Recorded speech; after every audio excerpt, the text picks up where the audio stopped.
everyone, welcome to the AWcast, the audio withdrawal music podcast. We got some fun stuff lined up for you today, indie stuff, pokey stuff, corporate espionage, and some dope albums to go over. No co-host today. Might not have him too often anymore, but hey, sometimes it works out, sometimes it doesn't. We're going to start reaching out to local artists to be on the podcast, so keep an eye out for that. Get some cool collabs, man. Let's catch them all, like Post in the start of our news. So if you're under a rock, I don't know, you don't have to be under a rock. February 27th, I guess, it was Pokemon's 25th anniversary, something like that. 25th, I don't know. Yeah, 25th. Oh yeah, because they had 25. Yeah, okay. They always do like every 5 years they have a little thing. But yeah, they had a virtual concert with Post Malone, which was epic. They had a cartoon version of Post, and the uncanny valley on his avatar is like between Bitmoji and like Johnny Yes Papa 3D animation.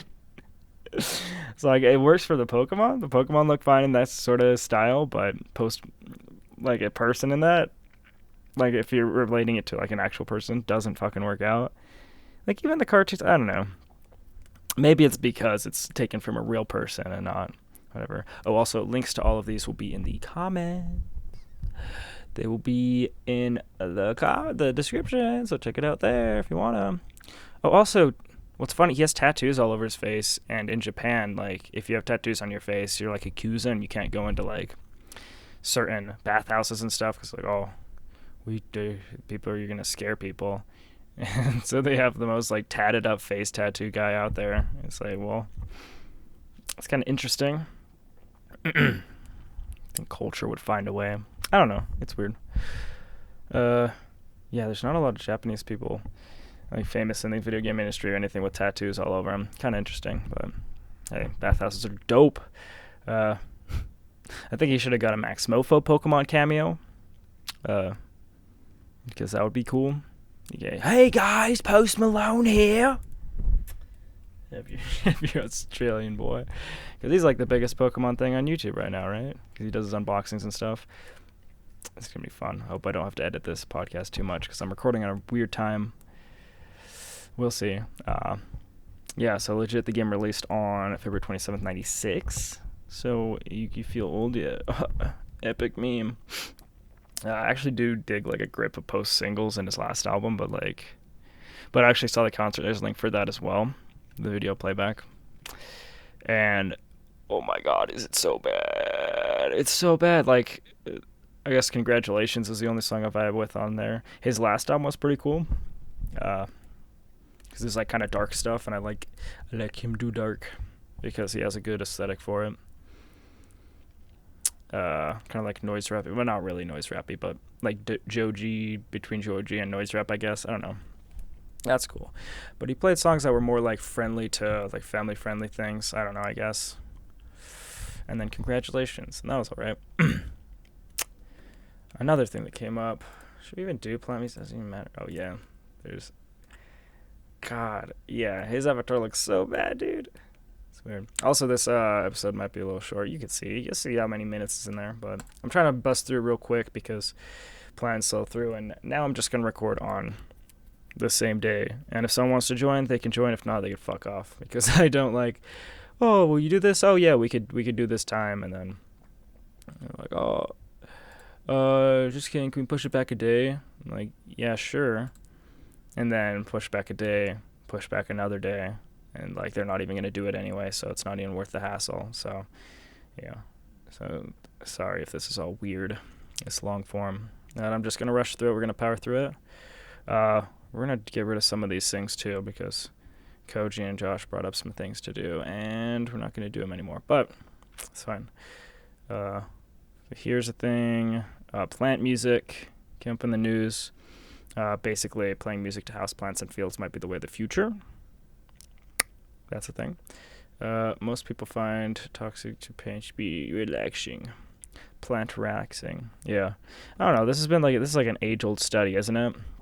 That's like, you can play like emo music, pop, metal, whatever to plants, and it affected their growth. Like, the plants would, if they listen to metal, they would grow thorns and the shit. No, something like that. If they listen, yeah, they would. I don't know. If they listen to like certain pop music, they group. I don't know. I can't remember exactly the study, but it's like sad boy stuff because they're sending out sad boy vibes that made the plants kind of wilt a bit. You know, this article kind of puts vegetarians in their place, which is why I like it. Because, you know, when they find out their food has emotions and feelings too, those holier than thou fuckboys, which hey, if you're vegetarian, you're not a douchebag about it, more power to you. Same with veganism or anything in life. If you're not a douchebag to other people, even if you're religious or anything like that, or really political, as long as you're not a cunt to people, then that's good. But yeah, their food has emotions. You're eating, it's the cry of the carrots, and for them, it is the Holocaust. When they bring in the crops, when farmers get the crops. Y'all listen to Tool? Cool. That's where I based all my politics off of his Tool songs. Yeah, plants are dope. What else is dope? Vinyl, man. Vinyl sales have been hitting it big since the quarantine, and also cassettes are coming back. Which, does anyone even sell cassette players? My dad sent me this cassette one. It was like Nirvana Bleach reissued as a limited edition blue cassette, which is dope aesthetic. But good luck finding a cassette player in a car. You just have to have like a stereo set up in your house or garage or something. I could see that, but it's becoming more like I guess it's similar to record player, where it's like record player you have to actually, you know, physically, you can't have a record player in your car. I think some cars did that back in the day, sure, but it's not really practical at all. Yeah, it's a bunch of hipster fucks, if you ask me. I don't know, because I've been getting vinyl. My dad has a huge like vinyl collection, and he's been sending me down. Like, I'm like, hey man, what? I don't care about anything in the will. Just those vinyls would be dope. And now he's selling a lot of them, which is like, well, that's kind of defeats the purpose. But whatever, I don't care. But yeah, so he's sending me more records, and we're getting vinyl because we live like right next to a gray whale, and so we've gone there a couple times. Josh got me a what was it? Oliver Tree vinyl. I got him a Joywave vinyl. It was fun. Yeah, man, we're getting all hipstered out about record play. But like, honestly, I remember my dad was playing some old records. He has a whole like cassettes. He has a whole like book thing of cassettes just over and over, and he like listened to them, and they degrade so easily. He like kept it in his car, but it was like covered in everything. But some he would play, and like the music would actually get fucked up because the physical tape actually like melts a bit, or like it degrades in some way pretty easy. So if you play it enough, you can get rid of all of it. It's really interesting. I actually did learn how to like cut tape and stuff when I was in school, which I might go back to for audio recording. But yeah, those machines are fucking insane, and you just chop them, tape them, and yeah, it's so weird. So that's, yeah, man. That's that. I disabled my ad blocker. Why does every single advert? I'm so sorry that like if you have an ad blocker and you have to whitelist websites because of stupid shit like this. Anytime I open up these articles, it's like, oh, you have to take our advert because we will never make money without it. Okay. This is the only time I see ads too, because I have, I make a point to dodge adverts at every aspect of my life. Another thing in news. We do have a lot of news articles this time. And we have a new segment too. I'm thinking of adding, we're adding some certain things. I don't think this episode will add a lot of extra features and stuff, but yeah. Spotify. Yeah, I don't know. Well, basically my vinyl quorum is, I do, like, the best part about it, that all that coming back, is I do want a physical thing that takes up more space in my home, a lower quality, and has way more steps to play. I think that's ideal. I guess that's why people like vinyl and cassette tape so much.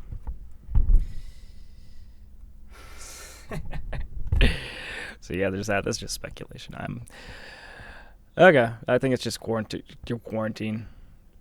Making people get vital. Speaking of quarantine, people listen to Spotify more. Spotify threw the ban hammer at K-pop recently. Good riddance. I hope they keep it off the platform. Not just kidding, but it did.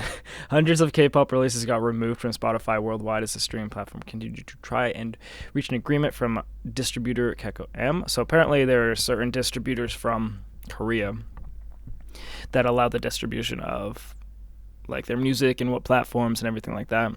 And yeah, I guess a lot of K-pop artists that were represented by them just got fucked. So if you click the link in the description, there is like a list of artists that got their stuff deleted, which was Wei, Kim Wasuk, The Boys, Dice BB, Minsu Bebe, all of these artists, these that get put together by some record label. It's such a weird K-pop I will never understand or really care about. It's very interesting. K-pop stans are gonna riot because those kids don't fuck around. Yeah. I feel like One Direction mixed with High School Musical and Jonas Brothers fans, but they're like willing to dox and cancel and death threat online if anyone disses their K-pop gods. So they're like those fans. They're just as rabid. But I think it was some sort of licensing issue. But yeah, if the stands, you don't mess with K-pop stands, they will ruin your life. They're in middle school, they have nothing better to do than ruin your life. So watch out for that, dog. In lighter news, my fucking boy Chance Thomas, who is a composer for games and film, and he's done like the Dota 2 soundtrack and stuff like that. He's done for like theme park rides, and he was recently working on like a mobile and PC battle game, which is really cool. He had a studio. His shit got fucked up by a Ponzi scheme. Basically, he had an investor or whatever that was, laundered and alleged. Wait, that's a different article. God damn it, Deseret. Yeah, So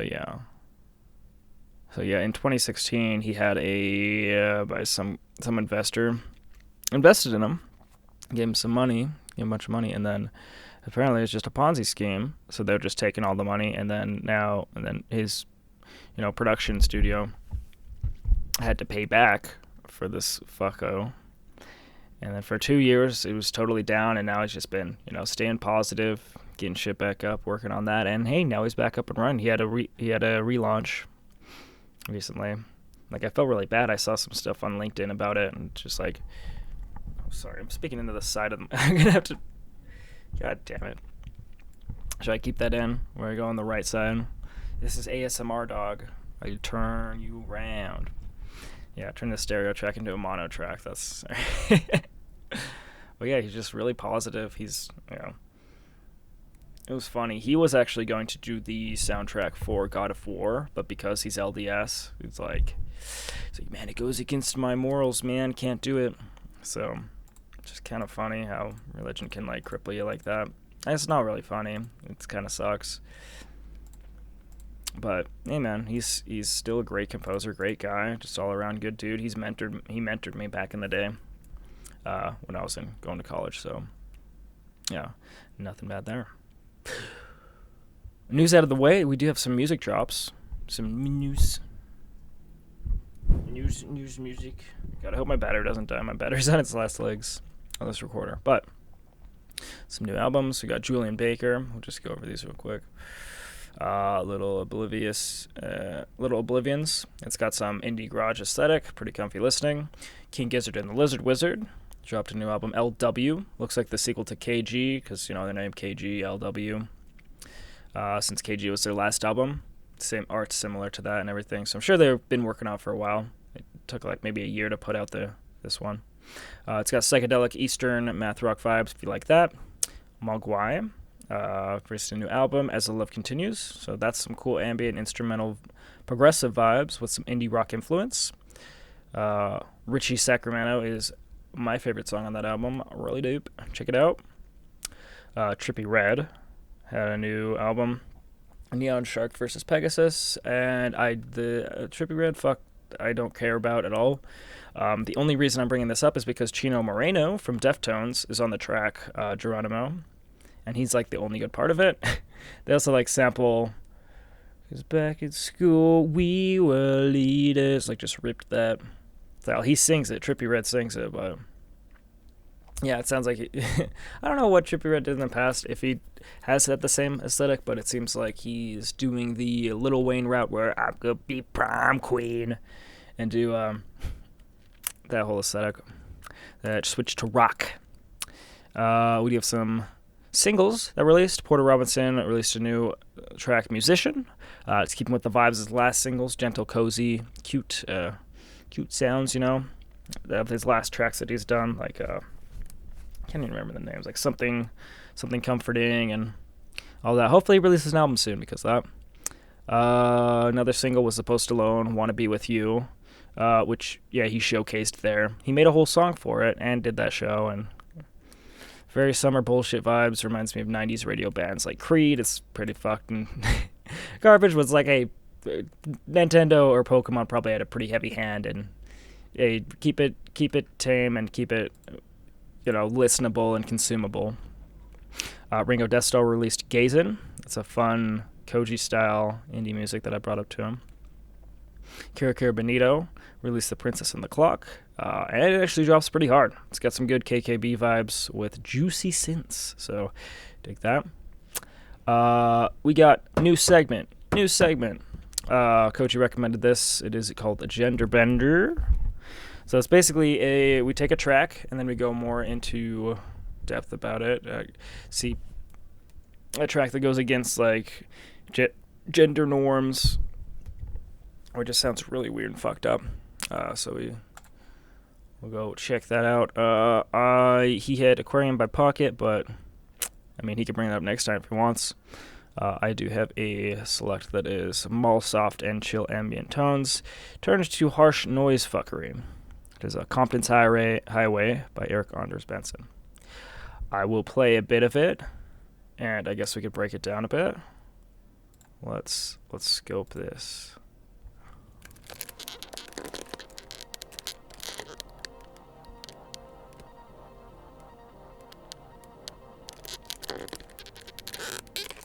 And it does have like,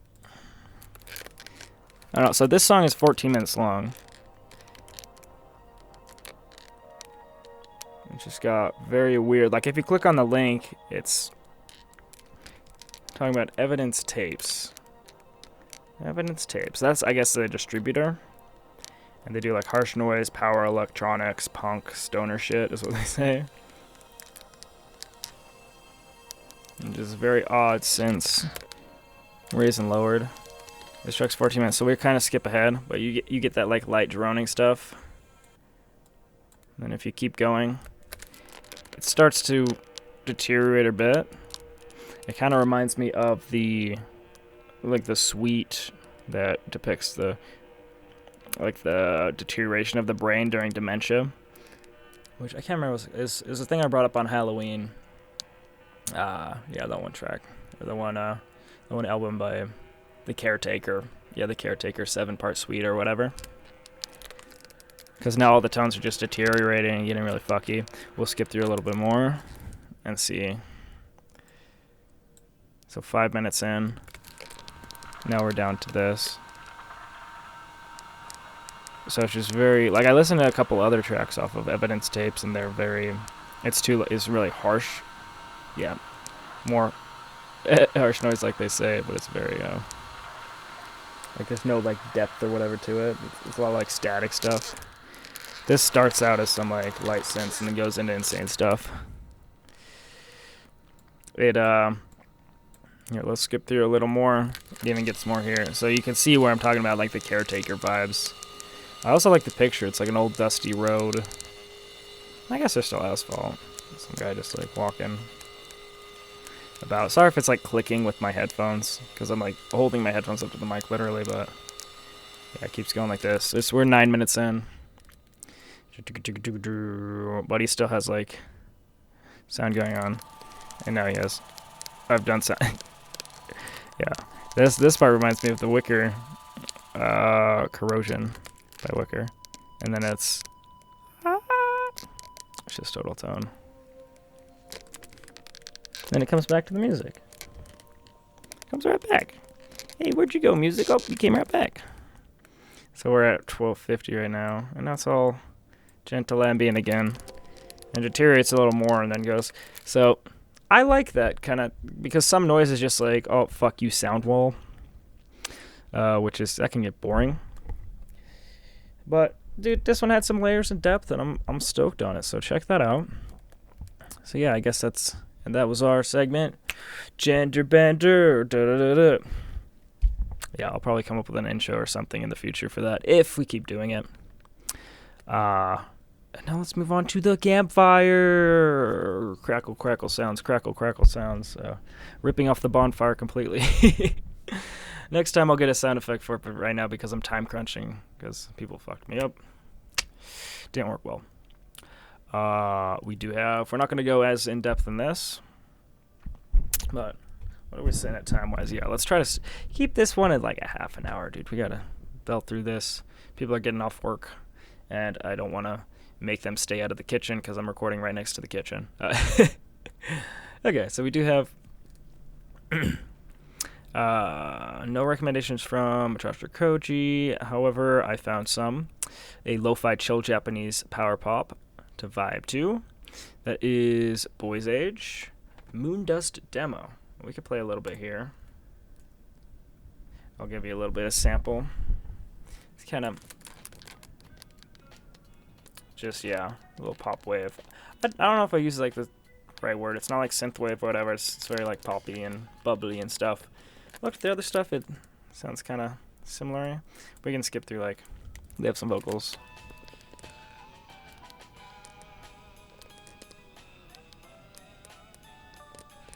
It's kind of like Jack Stauber kind of vibes, a little bit, if you like hip stuff. Hibs stuff. Let's see. Drummer Beats. Cabin Fever. Oh no! It recorded the wrong thing. Let's see. dmnrbeats. Yeah, let's see if I could find that. Because it literally just, the link that I got is the Compton's Highway one, so shit. dmnrbeats, Cabin Fever. I have the wrong link.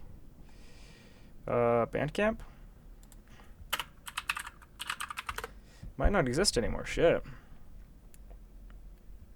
No, it's dmnrbeats. Let's see if they exist still. Okay, Midnight EP.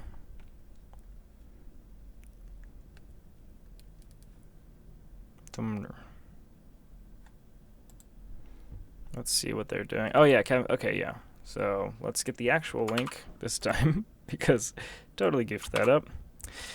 Okay, so yeah, let's give it a listen. A couple songs here. This isn't singles. It's more rap stuff. The intro.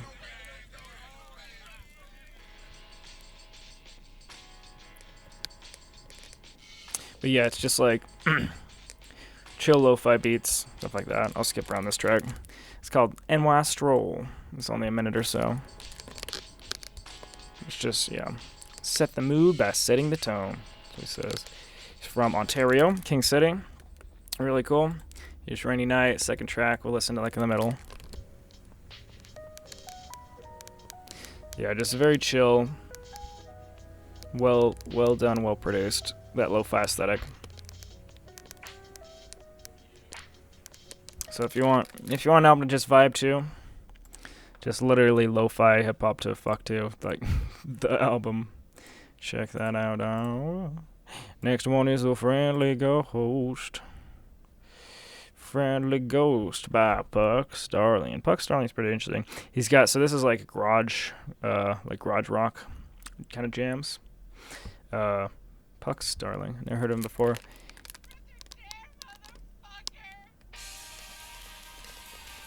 It's kind of fun. Oklahoma City, Oklahoma. It's your boy, the US boy.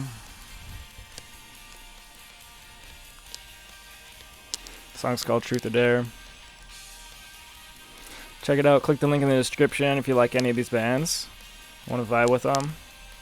His art and stuff on the albums are like, he uses the worst fonts ever. He needs a designer for his album covers, but only $2 for this album, man. Give him some love. The music is good. We do Heart-Shaped Hole. That's another second track here.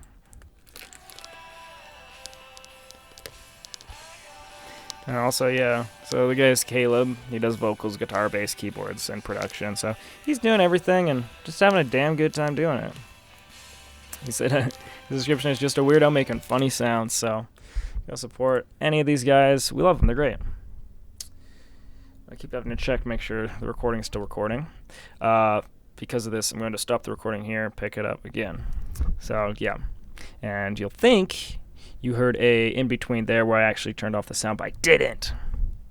This has been fluid the whole way through. I just don't want to lose everything when the battery dies, if it does die. So, okay. So let's do our track breakdown, our album breakdown. So our last album recommendation.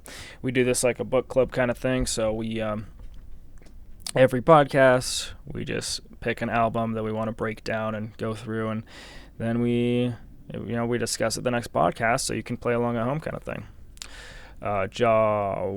Koji recommended Sleep on the Wing by Biblio, but because he's not here, I'm just going to save that for the next time. This time, we are listening to Darren Korb, the Hades original soundtrack, so it's for the game Hades. I've been playing this game recently, and it's fucking amazing. Just my kind of game. It's like a dungeon crawler kind of thing, and you just keep dying and get fucked up, progressing. So yeah, if you die like at earlier parts, then like when you get sent back to home, people make fun of you and stuff. It's hilarious. But so let's do a quick track breakdown. We'll talk with one, which is No Escape, the first track. This is the crux of the album. It's an intro card, a perfect entry into the realm of Hades and what's to come. It's got slight aggression for the hard levels, but scopes the totality of the gameplay. Second track, House of Hades. It is a more gentle ambient sound meant for the background when you're talking to people in the House of Hades. It doesn't go too heavy, but it keeps you in the zone for leveling up and recovering from your losses. So you hear it a lot. Doesn't really get too tired. Like, I like all the themes. They stick in my head in a good way. Atatar's third track, grandiose style track. It's heavy riffs, really driving. So it's probably for like a boss thing or a big change in environment. Fourth track, Wretched Shades. It's more tricky beat to throw you into different environments. The latter half is kind of trappy and technical. It's still driving away. And a lot of these tracks are they have like the light version and like a heavier version. And I'm sure that's like the light version is the dialogue and the heavy version is when you're actually fighting. Or even in between, and you can use them. Because when you do an album, like for a game, and you adapt it to that game, when you actually release the album that's just for listening, you change it a bit. You have the intro and outro, and you structure it a little bit different than you'd actually need it in the game. But that just seems like you have the two sides, the dialogue side and then the battle side. So that is Wretched Shades. Number 5 is Lament of Orpheus. This track has lyrics. It's the first track with lyrics. It's still medieval the way it needs to be, like a jester to a king singing kind of aesthetic. There are a lot of tracks, so I'm just busting through these. Number 6 is The Painful Way. It's boss fight music. The trills bring a nice flair to the track, and there's always a guitar not too far behind to drive you into slaughter. 7th track is From Olympus, more gentle track for in between, still keeps up the energy, just nothing too crazy. Or I think it might be like if you're in a room that doesn't have bosses or something, or anyone to fight, then one of these like lighter songs will play, depending on how far you are in the game. Through Asphodel, when the fights pick up in different directions. That's the 8th track. The synths kick in and you're in a new world. So this is how you shift into, it kind of guides you along a bit. Track number 9 is Good Riddance, Eurydice solo. So this one's character song as well. It's welcoming and safe. It stands out to make you know that you're in a good place among friends. That's, you get in a room that you don't have to worry about fighting anyone in. Songs like that play. 10th song is Final Expense. It's a more mellow shop song to let you know that you're in a room, or what kind of room you just walked in, which is like any of these. I don't have to say that for every single one. That's kind of just how it goes. Track 11, Mouth of Sticks.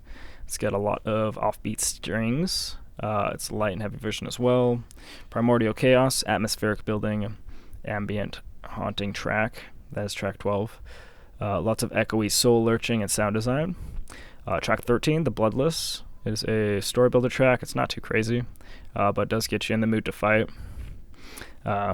Number 14, track 14. Okay, dude, there's 30 tracks, so maybe I should find the ones that go exactly there. Whatever. 14, Scourge of the Furies. It's a swingy type of track with light and heavy. Like some others, is different room flavor, but similar instruments as before it. Hymn of Zagreus is track 15. It's another character sung track. Puts the player at ease. Some of these are like, yeah, which ones actually do stick out? It's a River of Flame. Let's see. Yeah, River of Flame, that's a bit different. It changes enough to keep things fresh. But a lot of these tracks kind of sound similar because they're using the same instrumentation and going off a similar style. Just so you know, it's all atmosphere building completely, and you don't want it to get too dull, so you want to be able to mix throughout tracks but not have them too crazy different. I'm probably gonna have to stop recording pretty soon because time got fucked because people are fun to work with. Track 18, Death and I. There's this song plays. Okay, so Death and I. Yeah, this song plays if you're killed. It blends in with other songs. It's kind of like a Mario. I like the little death tone. So yeah, if you die there, it's a more advanced version. Where that one also ties into, there's another song that has the same exact riffs as, it's like the same melody or whatever. Yeah, so God of the Dead, it's the same melody for Death and I, but it goes way harder. You can tell it's a big boss track, and you can expect to die a lot from where, so I'm sure it's like ending boss tracks or whatever. And yeah, as you get more to like the end of the album, you start seeing stuff that's intense, like the King and the Bull. It's a light and heavy boss, and then after that, Lament of Orpheus in track 23. It's another character sung track that actually goes pretty hard at times.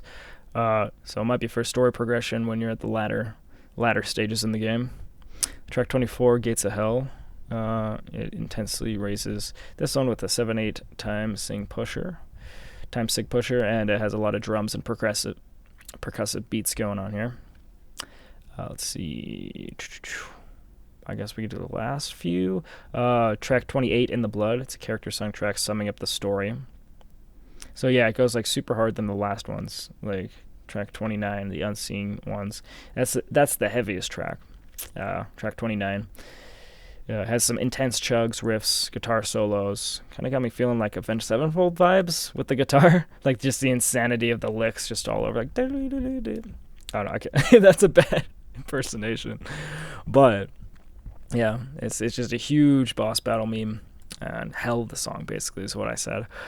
And then third to last track, Good Riddance. It's a closer track with character lyrics summing up just basically what went on in the game and everything. So it's kind of spoilery. I don't know if you want to play the game, whatever. So yeah, overall, it's a super, super well-produced album. Let's see. Yeah, we're still recording. Super well-produced album. Though for a video game of this span, it really needs to be A+ sound engineering. You know, most of the tracks seem to have a light side and a heavier side to switch back and forth. But since it's such a story, lore, battle-focused game, it has lighter versions of the tracks for talking and dialogue, and a more upbeat and aggressive style for when you're fighting. Very well done adaptive music that brings you in and drives you forward. So I literally pump hours into this game, and from the dialogue and music alone, just pushing me to explore and fuck shit up. Like it fits so well there. There are lots of different flavors of levels, enemies, friends, and everything in between. The soundtrack, it overall just covers really well. You can feel your surroundings. So whatever room that you get put in, and the instrumentation puts you into that world. So it's like a gungeon kind of thing where You get put in different rooms and they're all random, and you could tell, like, okay, well, this track's a bit intense. Now enemies are coming in. Okay, now it's picking up and all that. There's just enough variety to fill you into the shoes of these gods and demons, while never getting stale, repetitive, or boring. Everything has its place. It fits like a puzzle to envelop you into Hades. So from different levels to different environments, different characters, it's all there. The music tells you what you're doing, where you are, who you're dealing with, everything like that. So that's a lot of different ways to say the same thing. It's really important in a game that's, on the surface level, it can seem really repetitive and like it would get boring, but in implementation, it's all about how you use the music and dialogue and everything. Standalone, I would say I'd give this a 7 out of 10. Could use more variety, but in-game, definitely a 9 out of 10. It matches exactly what the game needs completely. Nothing much more I would do besides maybe add some, I don't know, because I feel like he could have gone with some different instrumentation here and there. I don't know, through a line, but I don't know, it's still amazing. But that's it. That's next time. We will go through Biblio, Sleep on the Wing. That's the album for next time. If you guys want to play along at home, listen to that, and we'll talk about it. Hopefully Koji will be there because he's recommending it. So there's that. I also do have a recommendation, just like a game film music recommendation that we won't talk about, but just something I want to bring up. Christopher Larkin, his Hollow Knight Gods and Nightmares soundtrack is the soundtrack for the first Hollow Knight game. Great as it is it's awesome, but this one really like builds off the aesthetic in all the best ways. So some people pedal backwards when they do music and do like a sequel, but this one is just like, it's the same type of game. It's just an expansion. It's not a whole new game. So it's similar. Like, yeah, he hit it on the head. It's really good. Great standalone. So check that out. Christopher Larkin, the Hollow Knight Gods and Nightmares soundtrack. Recommend that every day. Next time, if you don't, and it's also like a different flavor because there's a different type of story, different characters and all that. So